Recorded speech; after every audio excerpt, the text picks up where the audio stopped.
الحمد للہ رب العالمین والعاقبۃ للمتقین ولا عدوان الا علی الظالمین والصلاۃ والسلام علی سید المرسلین نبینا محمد وعلی آلہ وصحبہ اجمعین ومن تبعہم بإحسان الی یوم الدین۔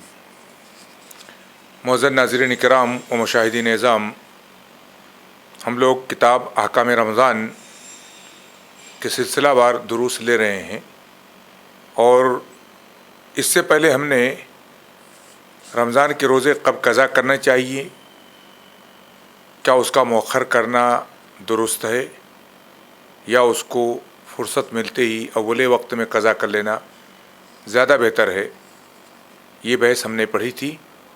اب انشاءاللہ العزیز سحری اور افطاری سے متعلق مسائل ہمارے سامنے آئیں گے۔ یہ نئی فصل ہے سحری و افطاری۔ سحری ہم جانتے ہیں نماز فجر کا وقت شروع ہونے سے پہلے رمضان المبارک میں یا روزہ رکھنے کے لیے جو کھانا کھایا جاتا ہے یا جو تھوڑا موڑا غذا لی جاتی ہے اس کو سحری کہا جاتا ہے، اور روزہ ختم ہونے کے بعد غروب شمس کے فوراً بعد جو ہم کھاتے پیتے ہیں اسے افطاری کہتے ہیں یا افطار کہتے ہیں۔ تو یہ سحری اور افطاری ہمیں معلوم ہونا چاہیے۔ اسی کے مسائل انشاءاللہ العزیز یہاں پر آئیں گے۔ سب سے پہلا مسئلہ ہمارے سامنے ہے باب نمبر 33 کا، چیپٹر نمبر 33 کا، سحری میں تاخیر۔ سحری میں تاخیر یعنی سحری کو لیٹ کرنا۔ ایسا نہیں ہے کہ آدمی رات میں نیت کر رہا ہے کہ میں کل مجھے روزہ رکھنا ہے اور رات ہی میں کھا کر کے سو جائے، بولے پتہ نہیں صبح نیند کھلے گی کہ نہیں کھلے گی، اور وہ سو جا رہا، دن بھر روزہ رکھا، رات میں شام میں جا کر کے افطار کر رہا ہے۔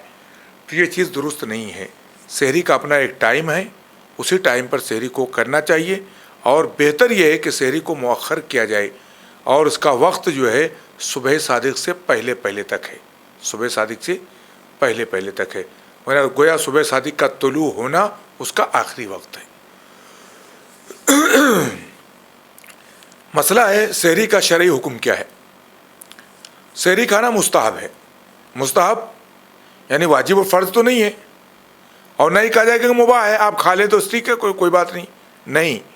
سحری کھانا استحباب کا درجہ رکھتا ہے، افضل اور بہترین کام ہے کہ آپ سحری کھائیں، اللہ کو پسندیدہ ہے۔ اللہ کے رسول صلی اللہ علیہ وسلم نے ارشاد فرمایا، تسحروا فإن فی السحور برکہ، سحری کیا کرو اس لیے کہ سحری میں برکت ہے۔ سحری کیا کرو اس لیے کہ سحری میں برکت ہے۔ صحیح بخاری صحیح مسلم کی روایت ہے۔ اب دیکھتے ہیں سحری کا افضل وقت کیا ہے، سحری کرنے کا افضل وقت کیا ہے۔ سحری کا افضل وقت رات کا بالکل آخری حصہ یعنی فجر سے کچھ وقت پہلے تک ہے۔ فجر کا جو وقت شروع ہوتا ہے، صبح صادق جب طلوع ہو جاتا ہے اس کے تھوڑا پہلے تک ہے، یعنی گویا فجر کے طلوع کا اگر یقین ہو گیا تو سحری کا وقت ختم ہو گیا، بس یہ سحری کا وقت ہے۔ انس رضی اللہ تعالیٰ عنہ حضرت زید بن ثابت رضی اللہ تعالیٰ عنہ سے روایت کرتے ہیں کہ زید بن ثابت رضی اللہ تعالیٰ عنہ نے فرمایا، ہم نے نبی کریم صلی اللہ علیہ وسلم کے ساتھ سحری کی، پھر ہم نماز کے لیے کھڑے ہوئے، نبی کے ساتھ سحری ہوئی، نماز کے لیے کھڑے ہوئے۔ حضرت انس کہتے ہیں میں نے پوچھا حضرت زید بن ثابت رضی اللہ تعالیٰ عنہ سے کہ اذان اور سحری کے درمیان وقت کتنا تھا؟ اذان اور سحری کے درمیان وقت کتنا تھا؟ فرمایا 50 آیتوں کے بقدر۔ کتنی آیتوں کے بقدر؟ 50 آیتوں کے بقدر ٹائم تھا۔ تو آپ اندازہ کر سکتے ہیں کہ سحری ختم ہونے میں اور نماز کے درمیان، جب نماز فجر کے لیے کھڑے ہو رہے ہیں، اتنا وقت تھا کہ 50 آیت ایک قاری اطمینان سے پڑھ سکے، درمیانہ آیت 50 آیت ایک قاری اطمینان سے پڑھ سکے۔ یہ صحیح بخاری صحیح مسلم کی روایت ہے۔ اس حدیث سے معلوم کیا ہوا؟ اس حدیث سے معلوم ہوا کہ سحری اذان کے قریب ہی کرنی چاہیے۔ فجر کی جو اذان ہوتی ہے اس کے قریب سحری کرنی چاہیے۔ نبی کریم صلی اللہ علیہ وسلم فجر کی اذان سے قریب ہی سحری کرتے تھے۔ یہاں جس اذان کا ذکر ہے اس سے مراد فجر کی اذان ہے، جو اذان کہی جا رہی ہے فجر کی اذان ہے. یہ اذان فجر کا وقت شروع ہوتے ہی فوراً دے دی جاتی ہے اور اس بات کا اعلان ہوتا ہے کہ سحری کا وقت ختم ہو چکا ہے. سحری کا وقت کیا ہو چکا ہے؟ ختم ہو چکا ہے. تو گویا اذان فجر کب ہوتی ہے ہمارے ہاں؟ طلوع صبح صادق کے وقت، یعنی اب فجر کا وقت شروع ہو چکا ہے، وہی انتہائی سحر کا وقت ہے. سحری اس ٹائم ختم کر دینی چاہیے یا اس سے تھوڑا پہلے ختم کر دینی چاہیے. یہی سحری کا افضل وقت ہے، جیسا کہ حضرت زید بن ثابت رضی اللہ تعالیٰ عنہ کی حدیث سے واضح دلیل ملتی ہے. اگلا مسئلہ ہے سحری کا وقت ختم ہوتے ہی اذان. عبداللہ بن عمر رضی اللہ تعالیٰ عنہما سے روایت ہے کہ اللہ کے رسول صلی اللہ علیہ وسلم نے ارشاد فرمایا، بلال رات ہی میں اذان دے دیتے ہیں. بلال کب اذان دیتے ہیں؟ اور جب رات باقی رہتی ہے تبھی بلال اذان دے دیتے ہیں. لہذا تم کھاؤ یہاں تک کہ ابن ام مکتوم یعنی عبداللہ ابن ام مکتوم رضی اللہ تعالیٰ عنہ اذان دے. ایک روایت میں کیونکہ ابن ام مکتوم اس وقت تک اذان نہیں دیتے جب تک طلوع فجر نہ ہو جائے، جب تک یقین کے ساتھ یہ بات نہ ہو جائے کہ فجر کا ٹائم ہو چکا ہے، فجر صبح صادق طلوع ہو چکی ہے، تب تک عبداللہ بن ام مکتوم اذان نہیں دیتے ہیں. فرماتے ہیں عبداللہ ابن ام مکتوم ایک نابینا شخص تھے، وہ اذان نہیں دیتے تھے جب تک ان سے یہ نہ کہا جائے کہ صبح ہو گئی، صبح ہو گئی، یعنی صبح صادق طلوع ہو گئی ہے، فجر کا وقت شروع ہو گیا ہے. یہ روایت بھی صحیح بخاری اور صحیح مسلم کی روایت ہے. اس سے معلوم ہوتا ہے کہ سحری کا وقت ختم ہوتے ہی، صبح صادق طلوع ہوتے ہی اذان دے دینی چاہیے تاکہ سحری کرنے والے سحری سے رک جائیں اور نماز والے لوگ نماز کی تیاری میں لگ جائیں. یہاں پر آپ دیکھ رہے ہیں کہ یہاں صبح سے مراد فجر کا وقت ہے. عبداللہ بن ام مکتوم فجر کا وقت شروع ہوتے ہی اذان دیتے تھے. ایک دوسری حدیث میں اللہ کے رسول صلی اللہ علیہ وسلم فرماتے ہیں، تم میں سے کسی کو اذان بلال یعنی بلال کا اذان دینا فجر کے وقت یا صبح کے وقت رات میں سحری سے نہ روکے. وہ رات ہی میں اذان دیتے ہیں تاکہ قیام اللیل کرنے والا لوٹ جائے اور سونے والا بیدار ہو جائے. یعنی قیام اللیل کرنے والے کو پتہ لگ جائے کہ اب فجر کا وقت زیادہ دور نہیں ہے اور سونے والا بیدار ہو جائے اور فجر کی تیاری میں لگ جائے. صحیح بخاری صحیح مسلم کی یہ بھی روایت ہے. اس حدیث سے معلوم ہوا کہ روزہ دار کے لیے فجر کی اذان تک کھانے کی گنجائش ہے. کیا کہا کہ بلال کی اذان تم کو کھانے پینے سے نہ روکے. کیوں؟ کیونکہ رات میں اذان دیتے ہو صبح صادق طلوع ہونے سے پہلے ہی. یہاں تک کہ عبداللہ بن ام مکتوم اذان دے دیں. کیوں؟ وہ کب اذان دیتے تھے؟ جب ان سے لوگ کہتے صبح ہو گئی، صبح ہو گئی. وہاں تک کھانے پینے کی اجازت ہے. اس سے معلوم ہوتا ہے کہ اذان فجر تک وقت ہے کس کا. اگر اذان فجر صحیح ٹائم پر دی جا رہی ہے، صبح صادق طلوع ہوتے ہی اگر دی جا رہی ہے، اس بات کا کیا بولتے ہیں کہ گارنٹی ہے مسجد سے کہ ہماری اذان صبح صادق طلوع ہوتے ہی ہوتی ہے، تو وہ سحری کا آخری ٹائم ہے، سحری کا وہ آخری ٹائم ہوگا. اس حدیث سے معلوم ہوتا ہے کہ روزہ دار کے لیے فجر کی اذان تک کھانے کی گنجائش ہے. اور اس حدیث سے ایک بات اور معلوم ہوئی کہ مدینہ میں 2 اذانیں ہوتی تھیں. اللہ کے نبی صلی اللہ علیہ وسلم کے زمانے میں مدینے میں 2 اذانیں ہوتی تھیں. ایک اذان حضرت بلال دیا کرتے تھے جو اذان فجر سے کافی پہلے ہوا کرتی تھی، اور اس کا مقصد یہ ہوا کرتا تھا کہ قیام اللیل کرنے والے لوگ متنبہ ہو جائیں کہ رات ختم ہو رہی ہے اور تہجد کو ختم کر دیں، سمیٹ دیں، اور بیدار شخص اٹھ جائے کہ فجر کا وقت قریب آنے والا ہے، اٹھ کر کے وہ نماز فجر کی تیاری کرے، اس میں لگ جائے. اور ایک فائدہ یہ بھی تھا، جیسا کہ اللہ کے نبی صلی اللہ علیہ وسلم نے حدیث میں بیان کیا ہے، وہ فائدہ یہ تھا کہ اگر روزے دار ہے تو وہ سحری کرتا رہے یہاں تک کہ عبداللہ بن ام مکتوم کی اذان سن لے اور سحری سے رک جائے. شیخ البانی رحمۃ اللہ علیہ فرماتے ہیں یہ سنت ہے کہ صبح کے لیے 2 مرتبہ اذان دی جائے، ایک فجر کی اذان، ایک فجر کے پہلے کی اذان، 2 مرتبہ اذان دی جائے۔ ایک اذان طلوع فجر کے بعد جیسا کہ عموماً ہوتی ہے، اور دوسری اذان سے، اس اذان سے کچھ وقت قبل، تاکہ سویا ہوا شخص بیدار ہو جائے۔ تہجد پڑھنے والا شخص کچھ دیر استراحت کر کے صبح نشاط کے ساتھ بیدار ہو، یا روزہ رکھنے والا شخص سحری کر لے۔ یہ مقاصد ہونے چاہیے اور اس اذان کی پابندی ہونی چاہیے۔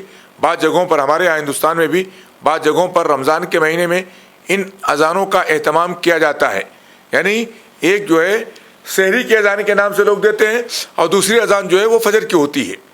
تو اس کا مقصد کیا ہوتا ہے؟ تاکہ لوگ سحری کے لیے بیدار ہو جائے، سحری کا انتظام کریں، سحری کھا لیں، اور جو لوگ قیام اللیل کر رہے ہیں وہ قیام اللیل سے متنبہ ہو جائیں اور سحری کی میں لگ جائیں، سحری کر کے وہ نماز فجر کی تیاری کریں۔ یہ مقصد، اس مقصد سے کچھ علاقوں میں صرف رمضان میں اذان ہوتی ہے، حالانکہ شیخ کیا بولتے ہیں البانی رحمۃ اللہ علیہ کا کہنا یہ ہے کہ یہ سنت ہے کہ یہ 2 اذان فجر میں ہونی چاہیے، ایک فجر کی اذان اور ایک فجر سے تھوڑا پہلے، تاکہ جو ہے قیام کرنے والا بیدار ہو جائے، سونے والا جاگ جائے، اور روزہ رکھنے والا اپنی سحری کر سکے۔ یہ سنت سال بھر جاری رکھنی چاہیے۔ بہرحال اس زمانے میں فجر کا وقت شروع ہوتے ہی اذان دے دی جاتی تھی، اور یہی اذان اس بات کا اعلان ہوتی تھی کہ سحری کا وقت ختم ہو چکا ہے۔ ہمارے یہاں بھی اسی کا اہتمام پورے سال ہونا چاہیے، تاکہ ایک آدمی اگر نفلی روزہ بھی رکھ رہا ہے تو گھر میں اس کو پتہ چلے کہ فجر کی اذان شروع ہو گئی ہے، اب سحری کا وقت ختم ہو چکا ہے۔ یہ کب ہوگا؟ جب ہماری فجر کی اذانیں اول وقت میں دی جائیں گی۔ یہاں اصل مسئلہ جس پر گفتگو ہو رہی تھی وہ کیا ہے؟ سحری میں تاخیر کرنا۔ سحری میں تاخیر کرنا یہ مسنون و مستحب ہے، جیسا کہ ہم نے جو ہے کیا بولتے ہیں ابھی دیکھا ہے۔ سحری میں تاخیر کی تاکید آئی ہوئی ہے، سحری میں تاخیر کرنے کی تاکید۔ احادیث نبویہ میں سحری کو آخری وقت تک مؤخر کرنے کی خصوصی تاکید موجود ہے، خصوصی تاکید ہے کہ آپ جو ہے سحری کو آخر تک مؤخر کریں، یہ افضل و بہتر ہے۔ آپ صلی اللہ علیہ وسلم نے ارشاد فرمایا عجل الافطار واخر السحور، یہ روایت طبرانی کی ہے۔ افطار میں جلدی کرو اور سحری میں تاخیر کرو۔ افطار میں جلدی کرنا مطلب کیا؟ سورج غروب ہونے کے یقین کے بعد فوری افطار کر لینا، یہ افطار میں جلدی ہے۔ جلدی کا مطلب یہ نہیں ہے کہ ابھی سورج مکمل غروب بھی نہ ہوا ہو اور افطار کر لو، یہ جلدی نہیں ہے۔ جلدی کیا؟ ٹائم ہونے کے بعد فوراً اس کا انتظام کر لینا، فوراً اس کو انجام دے دینا، یہ جلدی ہے۔ اور اس کا ٹائم کیا ہے؟ سورج غروب ہونے کے بعد۔ سورج غروب ہو گیا، یقین ہے کہ سورج غائب ہو گیا ہے، اب جو ہے افطار کا ٹائم ہو چکا ہے۔ اور سحری میں تاخیر کرنے کا مطلب کیا ہے؟ کہ آخری رات میں سحری کرنا، صبح صادق طلوع ہونے سے تھوڑا پہلے سحری کو بند کرنا۔ صبح صادق طلوع ہونے سے تھوڑا پہلے کیا کرنا؟ سحری کو بند کرنا، یہ سحری میں تاخیر ہے۔ اور اللہ کے نبی صلی اللہ علیہ وسلم نے حکم دیا ہے افطار میں جلدی کرو اور سحری میں تاخیر کرو۔ اور آپ جانتے ہیں کہ یہ تاکید کے طور پر اس حکم کو لیا جائے گا۔ یہاں سحری میں تاخیر سے مراد یہ نہیں ہے کہ سحری کا وقت ختم ہو جانے کے بعد بھی آدمی کھاتا پیتا رہے، بلکہ مراد بالکل اخیر رات میں فجر کا وقت شروع ہونے سے پہلے سحری کرنا مراد ہے۔ سحری میں تاخیر کی حکمت کیا ہے؟ اللہ کے نبی صلی اللہ علیہ وسلم نے سحری میں تاخیر کا حکم دیا ہے۔ سحری کو لیٹ کرو، مؤخر کرو رات کے آخری حصے تک، فجر کے کچھ پہلے سحری کرو۔ حکمت کیا ہے اس میں؟ کیا بھلائی نظر آتی ہے اس میں؟ سحری اور اس میں تاخیر کی حکمت بیان کرتے ہوئے حافظ ابن حجر رحمۃ اللہ علیہ فرماتے ہیں، اس حدیث میں سحری تاخیر کرنے کی دلیل ہے، اور سحری میں تاخیر سحری کے مقصد کو زیادہ بہتر طور پر پورا کرتی ہے۔ ابن ابی جمرہ کہتے ہیں نبی کریم صلی اللہ علیہ وسلم ہمیشہ یہ دیکھتے تھے کون سی چیز امت کے لیے زیادہ نرمی اور آسانی والی ہے، اور پھر آپ اسی چیز کا اہتمام کرتے تھے۔ اس لیے اگر آپ صلی اللہ علیہ وسلم سحری نہ کرتے تو لوگ بھی آپ کی اتباع میں سحری چھوڑ دیتے۔ اگر آپ سحری نہیں کھاتے، لوگ کہتے اللہ کے نبی نے سحری نہیں کھائی، یہ نبی کی سنت ہے کہ سحری نہ کھائی جائے، لیکن نہیں، آپ نے سحری کا اہتمام کیا، سحری کو برکت والا کھانا بتایا، سحری کو تاخیر سے کرنے کا آپ نے حکم دیا۔ آپ سحری کرتے تھے تاکہ لوگ آپ کی اتباع کریں، اور یہ چیز بہت سے لوگوں کے لیے مشقت کا سبب بن جاتی۔ اگر آپ سحری ترک کر دیتے تو لوگ بھی آپ کی اتباع میں کیا کرتے، سحری کو ترک کر دیتے، چھوڑ دیتے۔ نتیجہ کیا ہوتا، لوگوں کے لیے مشقت بن جاتے عوام، یہ جو ہے پھر آپ رات ہی میں سحری کر لیتے تو یہ چیز بھی ان لوگوں کے لیے جن پر نیند غالب رہتی ہے مشقت کا سبب بن جاتی۔ اس لیے نہ آپ نے سحری ترک کی، نہ آپ نے سحری رات ہی میں کر لی، ہے نا۔ نتیجہ میں صبح کی نماز چھوٹنے کا بھی ذریعہ بن جاتی۔ اگر رات میں لوگ سحری کر کے سو جاتے، صبح فجر کی نماز چھوڑ کر کے کھراٹے مار کر کے سوتے رہتے، روزہ تو فرض ادا ہو رہا ہے اور نماز فرض کیا بولتے ہیں فجر جو ہے، جو فرض ہے وہ چھوٹ رہی ہے، نتیجہ کیا ہو رہا ہے، معاملہ خراب ہو رہا ہے۔ تو ایسا بھی نہیں تھا۔ پھر انہیں سحری کے بعد مسلسل جاگتے رہنے کا مجاہدہ کرنا پڑتا کہ سحری کی نماز کھانا ہم رات میں کھا لیے ہیں تو جاگتے رہیں، ہے نا، یہاں تک کہ فجر کا وقت ہو جائے، فجر کی نماز پڑھ کے پھر سوئیں، پھر آرام کریں۔ یہ مسائل ہوتے۔ اس سے معلوم ہوا کہ جو ابن ابی جمرہ کا قول ہے کہ اللہ کے نبی صلی اللہ علیہ وسلم نے سحری کا اہتمام بھی کیا، سحری کا وقت کا بہترین انتخاب بھی کیا کہ رات کے آخری وقت میں آپ نے سحری کی، اور آپ نے سحری کو چھوڑا بھی نہیں تاکہ امت جو ہے چھوڑ کر کے بعد میں کیا بولتے ہیں کمزوری اور لاپرواہی کی جو ہے کیا بولتے ہیں روزے کے معاملے میں وہ شکار نہ ہو جائے۔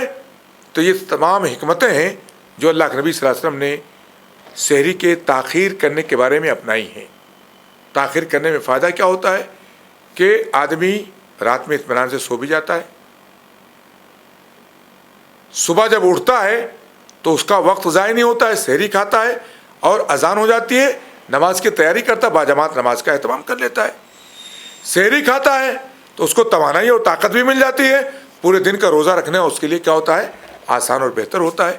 کئی فوائد اور کئی حکمتیں اس کے اندر مضمر اور پوشیدہ ہیں۔ ایک سوال یہ ہے، بغیر سحری کے روزہ رکھا جا سکتا ہے یا نہیں؟ یہاں ایک چیز پر تنبیہ ضروری ہے۔ بعض لوگ سحری کے بجائے نیند کو ترجیح دیتے ہوئے سحری کے بغیر ہی روزہ رکھ لیتے ہیں۔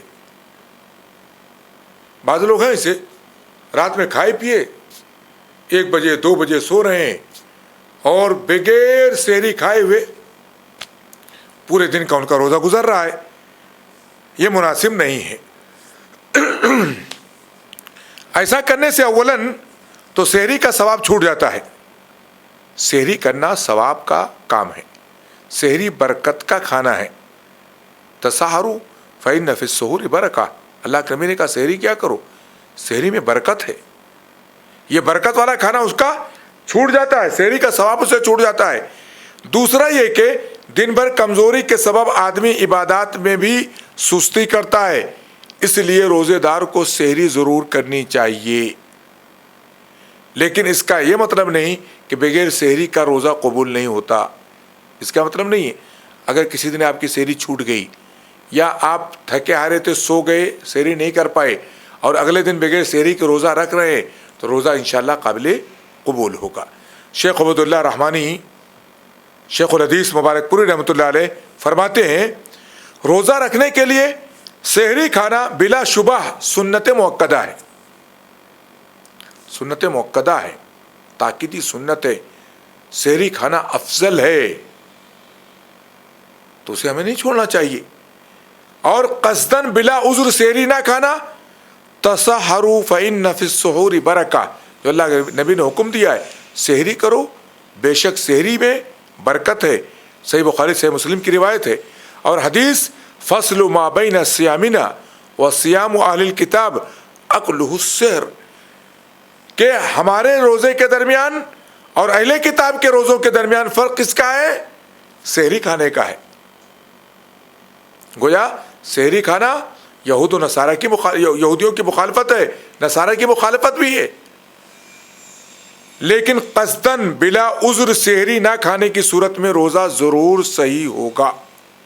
اگر کوئی جان بوجھ کر کے سحری چھوڑ دیا ہے تو روزہ انشاءاللہ کیا ہوگا؟ اس کا صحیح ہوگا، اس لیے کہ روزہ کے صحیح نہ ہونے پر کوئی شرعی دلیل نہیں ہے، کوئی دلیل نہیں ہے کہ اگر بغیر سحری کے آپ نے روزہ رکھ لیا تو آپ کا روزہ صحیح نہیں ہوگا، روزہ صحیح ہوگا، لیکن آپ سحری کھانے کے ثواب سے، سحری کی برکت سے اور یہودیوں کی مخالفت سے آپ محروم ہو گئے، اور جو طاقت و قوت ملتی ہے اس طاقت و قوت سے آپ کیا ہو جائیں گے؟ محروم ہو جائیں گے۔ پس آدمی کو چاہیے کہ وہ سحری نہ چھوڑے اور آخری وقت میں سحری کرے۔ آخری وقت میں سحری کرنے کا ایک بہت بڑا فائدہ یہ بھی ہے کہ اس سے نماز فجر چھوڑ کر سو جانے سے آدمی محفوظ ہو جاتا ہے۔ اگر آپ سحری میں اٹھتے ہیں، سحری کا آخری وقت پر، افضل وقت پر اہتمام کرتے ہیں تو آپ کو اذان فجر بھی سنائی پڑے گی، آپ سنتیں بھی پڑھیں گے، آپ فجر کی نماز با جماعت بھی اس کا اہتمام کر لیں گے، اور یہ برکت آپ کو کیا ہوگی؟ حاصل ہو جائے گی سحری کو مؤخر کرنے میں اور سحری کو کھانے میں۔ اللہ تعالی ہم سب کو احکامات کو سمجھنے اور ان پر عمل کرنے کی توفیق عطا فرمائے۔ وصلی اللہ علی نبینا محمد وعلی آلہ وصحبہ وسلم۔ والسلام علیکم ورحمۃ اللہ وبرکاتہ۔